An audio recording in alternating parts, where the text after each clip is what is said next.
भिवंडी महापालिकेमध्ये भाजपला मोठा धक्का बसलाय। संपूर्ण राज्याचं लक्ष भिवंडी महापौर निवडणुकीकडे लागलं होतं।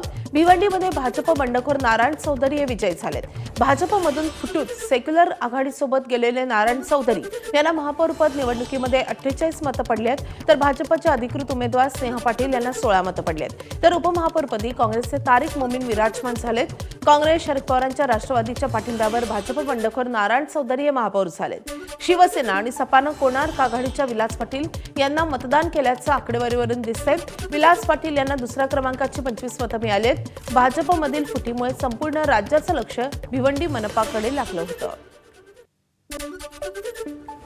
एक नक्की आहे, हा सेक्युलर फ्रंटचा विजय आहे, खास करून भिवंडीच्या जनतेचा विजय आहे। आणि याच्यासाठी रईस शेख साहेब आहेत आमदार, यांनी खूप मेहनत घेतली, त्यांचा देखील विजय आहे। सगळ्यांचे आभार।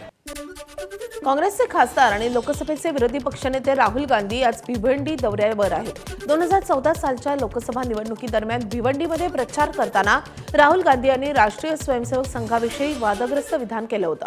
या प्रकरणात भिवंडी न्यायालयातील सुनावणीसाठी राहुल गांधी आज हजर राहतील। मुंबई पालिकेत मानधनासाठी वेंडर रजिस्ट्रेशनचा अट्टाहास केला जात असून त्याला नगरसेवकांनी तीव्र विरोध दर्शवलाय। मुंबई महानगरपालिकेमध्ये नगरसेवकांना दिले जाणारे मानधन आणि भत्ते आतापर्यंत आरटीजीएस पद्धतीने जमा केले जात होते, मात्र आता एसएपी प्रणाली अंतर्गत मानधन मिळवण्यासाठी वेंडर रजिस्ट्रेशन फॉर्म भरण्याचे निर्देश देण्यात आल्यानं हा नवा वाद निर्माण झालाय। ज्या वेळेला आम्ही नगरसेवक फॉर्म भरतो त्या फॉर्ममध्ये सगळ्यांना एक माहिती द्यायची असते की आम्ही स्वतः कुठल्याही पद्धतीत वेंडर नाही, कुठलेच। खाजगी क्षेत्रात कोण वेंडर असतील तर ते चालतं, परंतु महानगरपालिका, राज्य सरकार, केंद्र, अगदी नगरपालिका किंवा ग्रामपंचायतीपर्यंत कुठलंच काम आमच्या त्या वेंडर नंबरवर लोकप्रतिनिधींनी घेता कामा नये आणि देता कामा नये।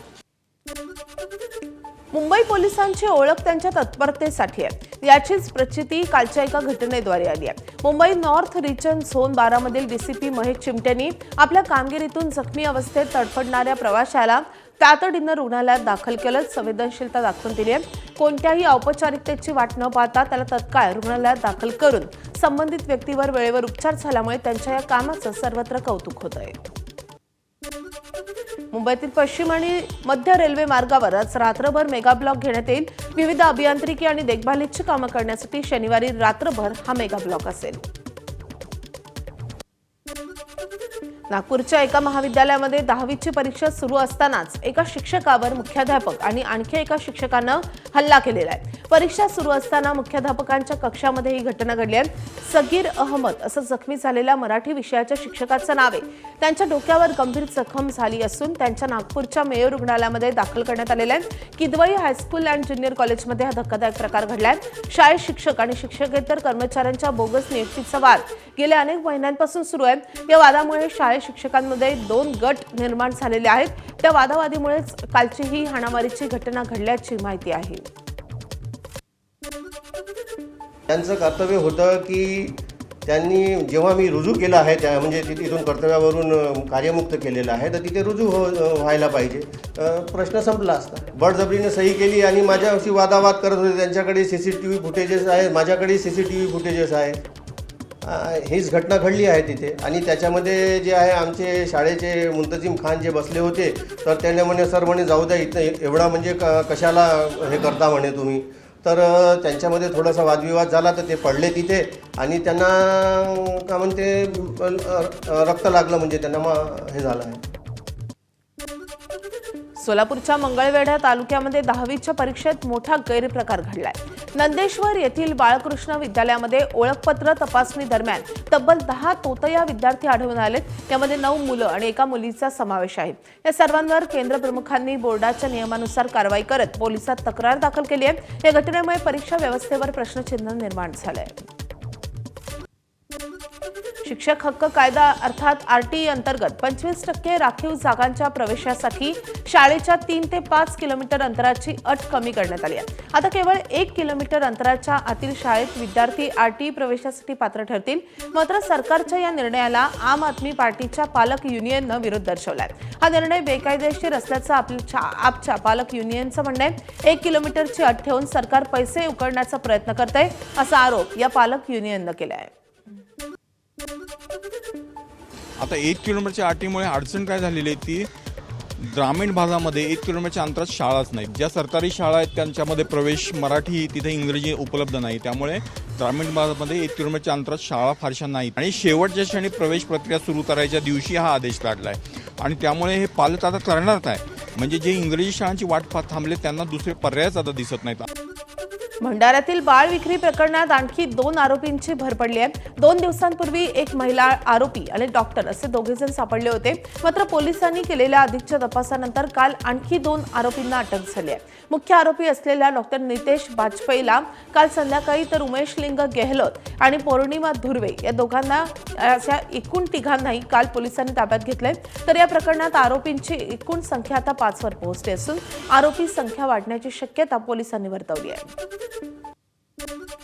नाशिकच्या सिन्नरमध्ये 17 वर्षीय मुलगी गेल्या 15 दिवसांपासून बेपत्ता आहे. पोलिसांकडे वारंवार या संदर्भात तक्रार करूनही दाद मिळत नसल्यानं बेपत्ता मुलीच्या आईनं अहिल्यानगरचे आमदार संग्राम जगताप यांची भेट घेतली आहे. मुलीच्या शोधाबाबत सिन्नर पोलिसांकडे विचारणा केली असता त्यांच्याकडून उडवाउडवीची उत्तरं दिली जात असून तपासाबाबतही कुठलीही माहिती मिळत नसल्याची तक्रार या महिलेनं दिली आहे. या प्रकरणाची दखल घेत आमदार संग्राम जगताप यांनी पोलिसांच्या कार्यपद्धतीवर नाराजी व्यक्त केली आहे. या प्रकरणी पॉक्सो अंतर्गत गुन्हा दाखल करण्याची मागणी त्यांनी केली आहे. आरज पठाण म्हणून मुलगा आहे ना, तिथं राहायला होता भाड्याने. हे 2 वर्षापासून चालू होतं. आता मला माहिती पडलं ते. आणि उद्या जर माझ्या मुलीला कमी जास्त झालं तर मी काय करू सर? मला कुणाची मदत नाही, मला नवरा नाही, काय नाही. मी हर्षल ताईची मदत करते, त्यांच्या पाया पडले. माझ्या ताई माझी एवढी पोर वाचवा म्हणून. उद्या जर माझ्या पोरला कमी जास्त झालं तर मी काय करू? माझ्या मागे कुणाचा आधार नाही. माझं सगळं गेलं, माझ्यावर कोण नाही. माझ्यावर सोन्यासारखं लेकरं 15 दिवसापासून नाही सर. आरिफ पठाण पुण्याच्या तिकडे नाही का ते गाव आहे तिकडे. पोलिसाकडे गेलते ते म्हणते असं म्हणा येईन पोर तुम्ही असं समजा येईन विषय सोडून दिला आणि तुम्ही असं राहिलं तर मग ती पोर येणार नाही असं समजा एकदम हिमडी राहतो मी असं सांगते मला. ते कोणत्या पोलीस स्टेशनला दाखल केलं? सिन्नर पोलीस स्टेशनला. म्हणून आमची मागणी हीच आहे की यालाच लव्ह जिहाद म्हणतात. हे बारकाईने आपण विचार केला गेला पाहिजे. ज्या वेळेला हे 18 नसल्यापासून याला टार्गेट केलं जातं आणि 18 असल्यानंतर ज्यावेळेस ते गायब होतात असे कुठेतरी समोर येतात आणि मग आपल्याला सांगितलं नाही त्यांचं प्रेम प्रकरण होतं. पण प्रेम प्रकरण सुरू कधी झालं, ह्याचं वय काय होतं हे आपण तपासलं गेलं पाहिजे. म्हणून यालाच उल्लेख हा कुठंतरी आपल्याला लव्ह जिहाद म्हणून आपल्याला पाहायला मिळतो आणि हे महाराष्ट्रामध्ये अनेक वेळा सिद्ध झालेले. आज देखील नाशिकच्या घटनेनंतर हे आपल्याला सिद्ध होतं. तर या सगळ्या प्रकरणी नाशिक ग्रामीण पोलीस अधीक्षकांनी नेमकी काय प्रतिक्रिया दिली आहे ते पाहूयात. जवळजवळ 10 ठिकाणी आपण टीम पाठवलेली आहे. आज पण एक टीम बाहेर आहे आणि उद्या परत जसं लोकेशन मिळेल तसं आपला शोध सुरू होईल. लवकरच ती मुलगी मिळेल. काय प्रकरण काय आहे? का मुलासोबत ती एक संशयित आहे आणि ते दोघं वेगवेगळ्या धर्माचे आहेत. पण तरी प्रिऑरिटीने आम्ही लोक पाठवतोय. बीडमध्ये शिक्षण विभागाचा हलगर्जीपणा समोर आलाय. 10वी-12वी परीक्षेदरम्यान बैठे पथकाच्या यादीत 2021 मध्ये निधन झालेल्या ग्रामसेवक अरविंद आगलावे यांचं नाव समाविष्ट करण्यात आलंय. या प्रकारामुळे शिक्षण विभागाच्या कामकाजावर गंभीर प्रश्नचिन्ह निर्माण झालंय. दरम्यान गट शिक्षण अधिकाऱ्यांनी पंचायत समितीकडून आलेल्या यादीमुळे हा सगळा प्रकार घडल्याचं स्पष्टीकरण दिलंय. लातूर जिल्ह्यामध्ये दिव्यांग शाळांमधील 132 शिक्षक हे अडचणीत सापडले. जिल्ह्यामध्ये 23 दिव्यांग शाळांपैकी काही शाळा बंद आहेत तर काही शाळांमध्ये विद्यार्थ्यांची संख्या कमी आहे. या शाळांमधले 132 शिक्षक हे अतिरिक्त ठरलेत. त्यांचं समायोजन अजून करण्यात आलेलं नाहीये. हे शिक्षकांचं मागील 3 ते 4 महिन्यांपासून वेतन थकीत आहे. आमच्या तक्रारीची दखल घेतली जात नाहीये अशी तक्रार या शिक्षकांनी केली आहे. 1 महिन्याच्या आतमध्ये त्यांचं समायोजन करण्यात यावं असा JR मध्ये उल्लेख केलेला आहे. परंतु या निर्णयाला केराची टोपी दाखवण्यात आली आणि ह्या निर्णयामुळे आमची पगार ही 4 महिन्यापासून बंद झालेली आहे. लातूर जिल्हा सक्षमीकरण अधिकारी यांच्याशी आम्ही 2-3 वेळेस निवेदनं दिलेली आहेत, परंतु अद्यापही त्याची कसलीच दखल घेतली नाही. गोकुळ दूध संघानं म्हैस आणि गाईच्या दुधाच्या खरेदी तसेच विक्री दरात वाढ करण्याचा निर्णय घेतलाय. म्हशीच्या दुधाच्या खरेदी दरात प्रति लिटर 1 रुपयांची तर गाईच्या दुधात 2 रुपयांची वाढ करण्यात आली आहे. याशिवाय म्हशीच्या दुधाचा विक्री दरही 2 रुपयांनी वाढवण्यात आलाय. नवीन दर आज संध्याकाळपासून लागू होणार असून गोकुळ संचालक मंडळाच्या बैठकीमध्ये यावर शिक्कामोर्तब करण्यात आलंय. आता बातमी आहे अवकाळी पावसासंदर्भातली. नाशिकच्या बालगड तालुक्यामध्ये काही भागात अवकाळी पावसानं जोरदार हजेरी लावली आहे. काल संध्याकाळच्या सुमारास अचानक जोरदार पावसाला सुरुवात झाली आहे. अचानक झालेल्या या पावसामुळे मात्र शेतकरी चिंतेत आहेत, तर कांदा, गहू यासह अन्य पिकांनाही फटका बसण्याची भीती शेतकऱ्यांकडून वर्तवली जाते आहे. बोरिवलीच्या संजय गांधी राष्ट्रीय उद्यानामध्ये बेस्ट बस सेवा पूर्णपणे बंद करण्यात आली आहे. मुंबई उच्च न्यायालयाच्या आदेशानुसार हा निर्णय लागू करण्यात आला असून आता मुख्य प्रवेशद्वार ते कान्हेरी लेणी दरम्यान ई बस सेवा सुरू करण्यात आली आहे. मात्र बेस्ट बस बंद झाल्यामुळे ई बसचं भाडं हे 20 रुपयांवरून थेट 100 रुपये प्रतिप्रवासी करण्यात आले. वाढीव दरांमुळे पर्यटक आणि वन्यजीव प्रेमींमध्ये आता नाराजी व्यक्त होती आहे. मुंबई ते विजयदुर्ग हा प्रवास आता केवळ 5 तासांमध्ये करता येणार आहे. महाराष्ट्र सागरी मंडळानं मुंबई विजयदुर्ग रोरो सेवा सुरू करण्याचा निर्णय घेतला असून आवश्यक पायाभूत सुविधा तयार केल्यानंतर ही सेवा 1 मार्चपासून सुरू होणार आहे. यासाठी ऑनलाईन तिकीट विक्रीही सुरू झाली आहे. 1 मार्चला राज्याचे मत्स्य व्यवसाय व बंदरे मंत्री नितेश राणे या सागरी रोरो M2M बोटीनं प्रवास करतील. ही सेवा सुरू झाल्यानं प्रवास सुलभ आणि वेगवान होईल असं सांगितलं जात आहे.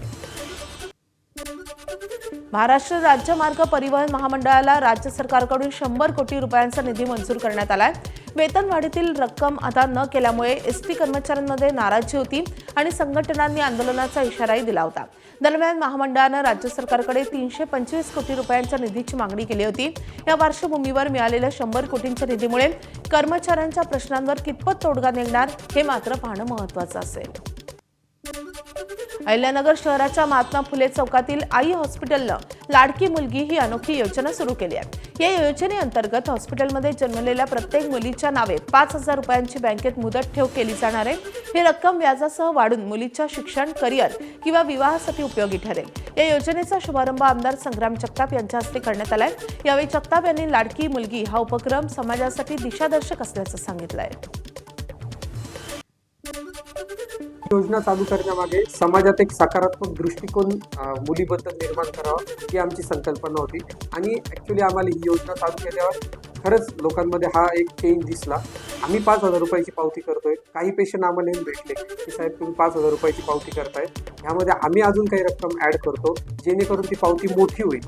1 जानेवारी 2026 पासून आमच्या हॉस्पिटलमध्ये एक नवीन योजना सुरू केली. स्वतःच्या हॉस्पिटलच्या फर्मच्या माध्यमातून. जसं महाराष्ट्र सरकारची योजना आपल्याला पाहायला मिळते लाडकी बहीण योजना, तशाच प्रकारे यांच्या हॉस्पिटलमध्ये केल्याने लाडकी मुलगी योजना ही जाहीर केली. ज्याच्यातनं मुलीचा जन्म झाला तर तिला 5,000 रुपयाची FD तिच्या नावानं कुटुंबाच्या नावानं केली जाते. परभणी जिल्ह्यात शक्तीपीठ महामार्गासाठी सुरू असलेल्या जमीन मोजणीला शेतकऱ्यांचा तीव्र विरोध पाहायला मिळालाय. सहजपूर, जवळा, आमडापूर आणि कोठाळा परिसरात पोलिसांच्या बंदोबस्तात मोजणी प्रक्रिया काल पार पडली. मात्र अनेक शेतकऱ्यांना ताब्यात घेतल्यामुळे तणाव निर्माण झाला. आंदोलनादरम्यान महिलांचा आक्रोश आणि एका शेतकऱ्यांना अंगावर पेट्रोल ओतल्याची धक्कादायक घटना घडली आहे. दरम्यान ठाकरे सेनेचे जिल्हाप्रमुख रवींद्र धर्मे यांनाही पोलिसांनी अडवल्यानं वातावरण अधिकच तापलं.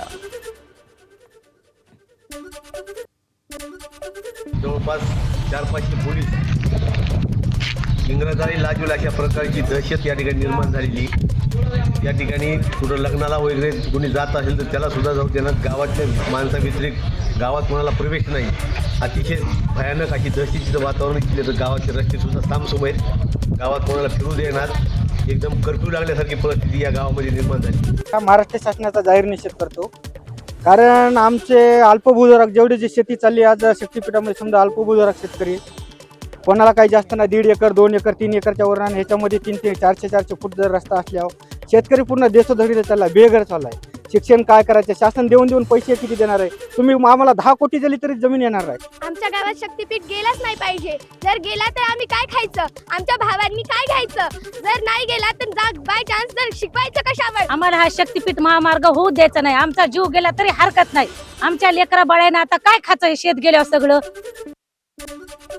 बीडच्या धनेगावात असलेल्या मांजरा धरणाची तब्बल 86 कोटी 6,23,755 रुपयांची पाणीपट्टी थकल्याची माहिती समोर आली आहे. मांजरा धरणातून बीड, लातूर आणि धाराशिव या 3 जिल्ह्यातील विविध 22 योजनांना पाणी पुरवठा होतो. मात्र कोट्यवधींची थकबाकी राहिल्यामुळे पाटबंधारे विभागानं थकबाकीदारांना नोटिसा बजावल्या. 10 दिवसात थकबाकी भरण्यासंदर्भात नोटिसा या थकबाकीदारांना बजावण्यात आल्यात. संबंधित थकबाकी न भरल्यास या योजनांचा पाणी पुरवठा खंडित करणार असल्याचंही पाटबंधारे विभागानं या नोटीसमध्ये नमूद केलं आहे.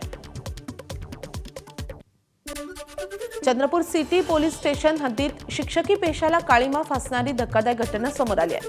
एका शिक्षकानं शाळेतील काही विद्यार्थिनींसोबत गैरकृत्य केल्याचा आरोप होतोय. 5 ते 6 विद्यार्थिनींनी तक्रार दिल्यानं आरोपी विरोधात पॉक्सो अंतर्गत गुन्हा दाखल झालाय. पोलिसांनी आरोपीला अटक केली असून पुढील तपास सुरू आहे. भाजपचे नेते आणि माजी खासदार किरीट सोमय्या यांनी अकोला पालिकेला भेट दिली आहे. बोगस जन्म प्रमाणपत्राच्या मुद्द्यावर भाजपचे नेते आणि माजी खासदार किरीट सोमय्या यांनी अकोला महापालिकेला भेट दिली आहे. यावेळी त्यांनी अकोल्याच्या नवनिर्वाचित महापौर शारदा खेडकर आणि उपमहापौर अमोल गोगेंसह आयुक्तांची भेटही घेतली आहे. महापालिकेनं केलेल्या बोगस जन्म प्रमाणपत्रांच्या नोंदी या रद्द करण्याची मागणी त्यांनी नव्या महापौर आणि उपमहापौरांकडे केली आहे. यासोबतच बोगस जन्म प्रमाणपत्र प्रकरणामध्ये नाशिक जिल्ह्यातील मालेगावमध्ये जवळपास 25,000 लोक कारवाईच्या छायेत असल्याचे त्यांनी यावेळी म्हटलंय.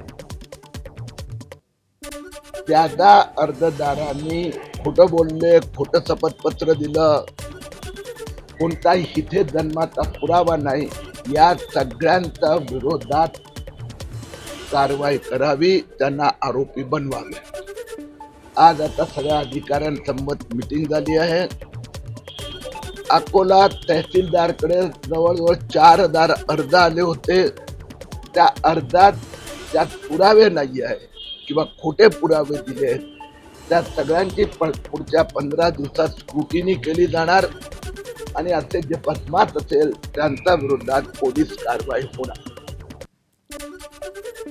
बीडच्या परळीतील तहसीलदार व्यंकटेश मुंडे हे लाच प्रकरणात अडकल्याची घटना समोर आली आहे. तक्रारदाराकडून सालन्सी प्रमाणपत्र देण्यासाठी त्यांनी 50,000 रुपयांची लाच मागितली होती. तडजोडी अंती 20,000 रुपये देण्याचं ठरले होतं. यानंतर एसीबीनं सापळा रचत ही कारवाई केली आहे. मात्र तक्रारदाराच्या हालचालीवर संशय आल्यानं तहसीलदार मुंडे यांनी पैसे स्वीकारण्यास टाळाटाळ केल्याचं सांगितलं. तरीही एसीबीनं आवश्यक ते सर्व पुरावे संकलित करून व्यंकटेश मुंडे यांना ताब्यात घेतलं असून पुढील कायदेशीर कारवाईची प्रक्रिया सुरू केली आहे. एसीबीच्या या कारवाईमुळे महसूल प्रशासनामध्ये एकच खळबळ निर्माण झाली आहे. नाशिक ग्रामीणमधून एक धक्कादायक घटना समोर आली आहे. सारोळच्या जंगल परिसरात अज्ञात तरुणीचा मृतदेह रक्ताच्या थारोळ्यात आढळून आलाय. या महिलेच्या गळ्यात चाकू अडकलेला होता. ही घटना वाडिवरे पोलीस ठाण्याच्या हद्दीत घडली आहे. मृतदेहाचं वय 45 सापडल्यामुळे संशय अधिकच गडद झालाय. तरुणीची ओळख पटवण्याचं काम सुरू असून हत्या कोणी आणि का केली याचा पोलीस सध्या तपास करतायत.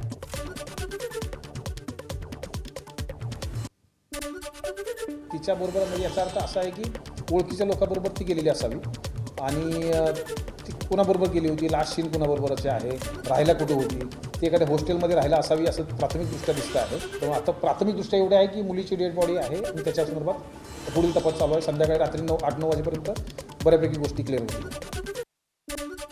धुळे जिल्ह्यातल्या साक्री तालुक्यातल्या पिंपळनेर येथे विवाह समारंभात झालेल्या वादातून तिहेरी हत्याकांड झाल्याचं उघड झालंय. लग्नपत्रिकेत नावं नमूद करण्याच्या वादातून आणि वर्चस्वाच्या जुन्या मतभेदातून हा संघर्ष पेटल्याची माहिती समोर आली आहे. धारदार शस्त्रांनी झालेल्या हल्ल्यात 3घांचा मृत्यू झाला असून काही जण गंभीर जखमी झालेत. पोलिसांनी गुजरातमधील संशयितांसह 4 आरोपींना ताब्यात घेतलं असून या प्रकरणाचा पुढचा तपास सुरू आहे.